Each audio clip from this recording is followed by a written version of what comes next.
This is Emma Jaeger, aka Midsummer Knits, and today I'm going to be showing you guys how to do the armhole edging on the brie boat neck.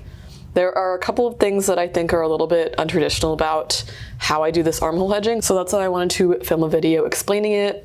The main reasoning behind why I use this technique to do the armhole edging is that I wanted to have this pattern designed for gradient and self-striping yarns where you are not going to be doing anything after the fact. You're not going to be going back and adding, a double knit edging or something to your armhole, but I wanted it to be completely just done once you knit the first piece so that the color gradient is not interrupted.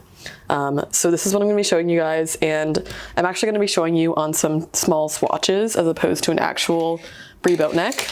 Obviously you are going to have a front and a back, which are going to be much wider and much longer than both of these swatches, but this is just going to be showing you guys the technique. It's going to be the same technique when you use these swatches or when you use the actual front and back. Okay, I did change my camera settings around a little bit so you guys could see the stitches better. Let me show you guys how I'm going to do the edge stitches on this piece. We are starting with the instructions under armhole edging on the pattern, which is on page 6. We're going to start by doing the first part, which is separating the first and last 6 stitches of the knitting off to be the armhole edging, and then we're going to go ahead and Kitchener stitch those together. Let me show you guys. We're just going to go ahead and follow the rows 1 and 2 that I have here, which is to work 5 edge stitches first, which I hope you guys are used to doing by now. You'll slip 1 stitch, purl 1, knit 1, purl 1, knit 1. And then we're actually going to increase a stitch, so we're going to go ahead and make 1 left. That's row 1, and then actually we're going to turn the work early, and we're just going to be working on these 6 edge stitches for the next row. This is because we're doing this to separate the edge stitches from the rest of the work, and then we're going to be using the edge stitches to connect to each other. So just to show you guys on the finished piece, essentially what we're doing right now is these 6 edge stitches we want to separate from the body of the work, and then we're going to Kitchener stitch them together to get this join here. Hopefully that clarifies things a bit, but once we also go through that process, I think it'll be a little more clear. So we're going to go ahead and turn around, and we're going to just knit and pattern here. So purl 2, knit 1, purl 1,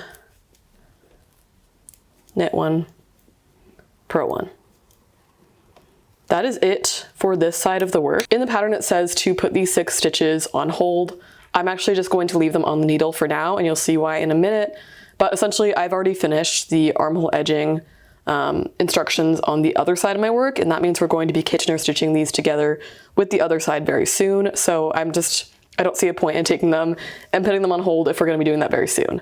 So the next thing we're going to do actually is we're just going to take basically the instructions that we followed just now of doing these 6 edge stitches, and we're going to do it on the other side of the work. So we're going to go ahead and cut the yarn and reattach it to the other side of the work to do the other side now.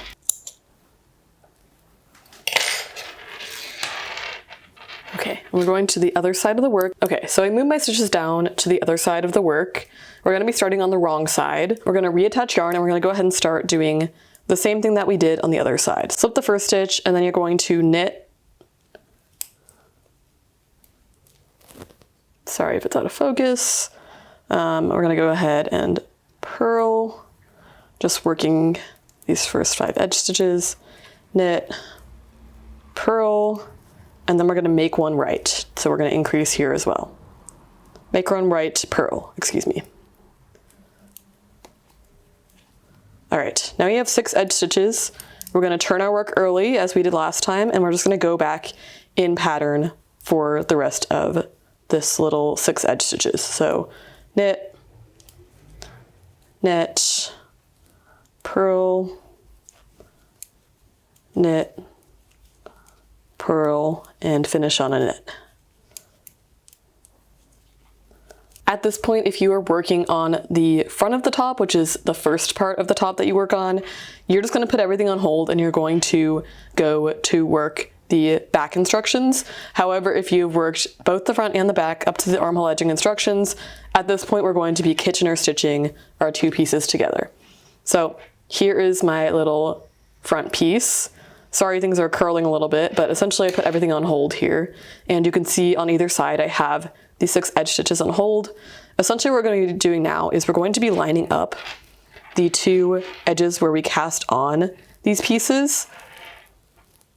And these 2 edges, we're gonna end up seaming together just at the very left and right edge, and this is going to be the neckline. In the pattern, it actually says to do the shoulder seams first, so I'm gonna go ahead and do that off camera.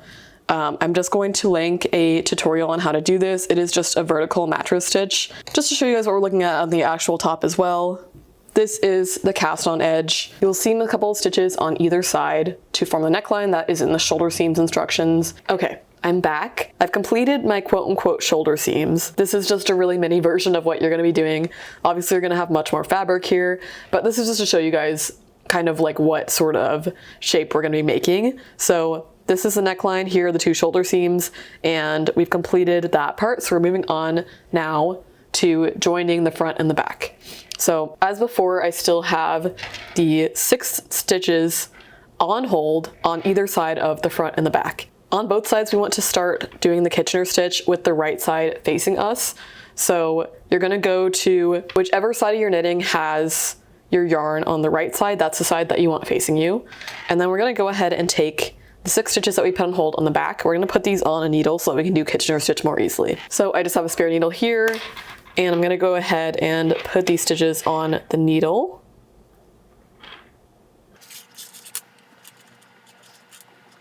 And take out this scrap yarn. I put the rest of my stitches on scrap yarn so it's a little bit easier to tell what I'm doing here. But as you can see, we have 6 stitches on the front and on the back.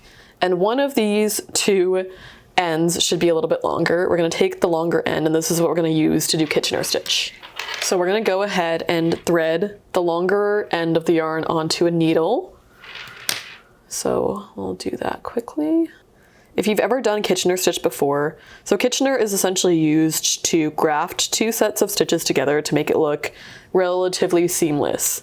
The reason I'm doing a tutorial for this as opposed to linking you guys to just a normal Kitchener stitch tutorial is that we have 1x1 ribbing here, which is going to be a little bit of a different process as opposed to stockinette stitch. If you've done Kitchener stitch and stockinette stitch before, you'll know that the pattern is knit off purl, purl off knit. We're gonna have to change that a little bit because we are doing ribbing. So in this case, the setup step is the same as with normal Kitchener stitch, which is that we want to go into this first stitch as if to purl and just pull the yarn all the way through. And then opposite with the back stitch, we wanna do as if to knit in the back stitch and then pull it all the way through. So that's the first setup step, but what's gonna change is what we start doing next. So like I said before, usually it would be a knit off purl for the first step. However, in this case, because the second stitch is a purl, we're going to do knit off knit. So go into this first stitch as if to knit, actually take it off the needle, and then the second stitch go on as if to knit and pull all the way through. Same thing with the back.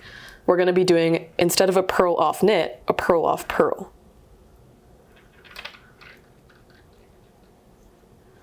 This is essentially because we want to do the opposite for the purl stitches as opposed to just doing the same pattern. When you're doing the same pattern, it is making the entire thing in stockinette. So that's the first stitch.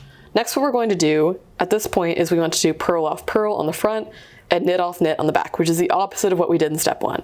So go ahead and purl off purl, and then knit off knit.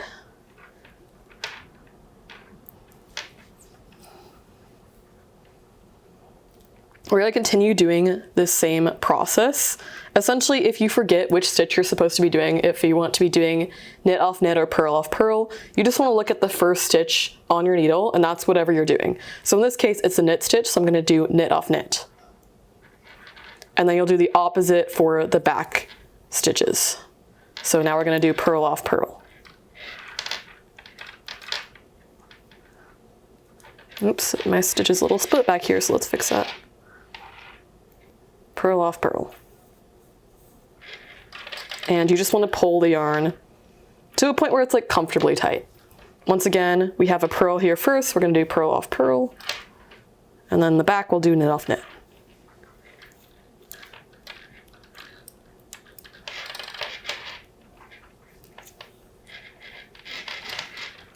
Now the only place this is going to be different is for the last 2 stitches because these are both stockinette stitch. So you're just going to do the normal Kitchener stitch pattern that I mentioned earlier, which is going to be knit off purl, purl off knit. So we'll go ahead, do knit off purl,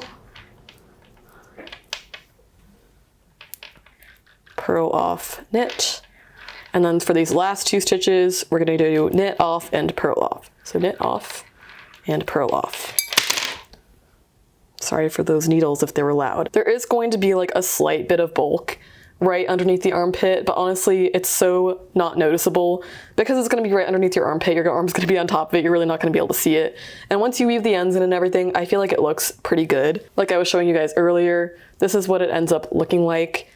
Sorry, there's a little bit of fuzz on mine because I have actually been wearing my brie boatneck, but I think it looks pretty good, and you know, it's underneath your armpit, so it doesn't need to look completely perfect. So that is how you do the Kitchener stitch underneath the arm for the brie boatneck. Then you'll just repeat the process on the other side of your knitting. So this is a seam that we just did, or the quote-unquote armhole. We're going to go ahead and turn the work around, and now when you do it on the other side, again, you have 6 stitches on either side, which are on hold. You're going to go ahead and put both of them on needles. You're going to take whichever end is longer, and you're just going to repeat the same process. And you always want to start this process with the yarn that you're going to be using for the Kitchener stitch on the right side of the work. So that's why, but it'll be the same process for the other side. Okay, I kind of wove in some ends and things so that you could see a little bit more easily what is happening, but this is essentially my mini brie boatneck to show you guys what happened and what we're going to do next. So as I showed you guys earlier, this is the neckline. Here we have the shoulder seams, and then we just completed the armhole seams. So at this point you have your stitches from your front and your back, and then you have the armhole seams joining the front and the back that have been grafted. What you're going to end up doing now is you're going to go ahead and reattach the yarn. You're going to pick up stitches underneath this armhole seam.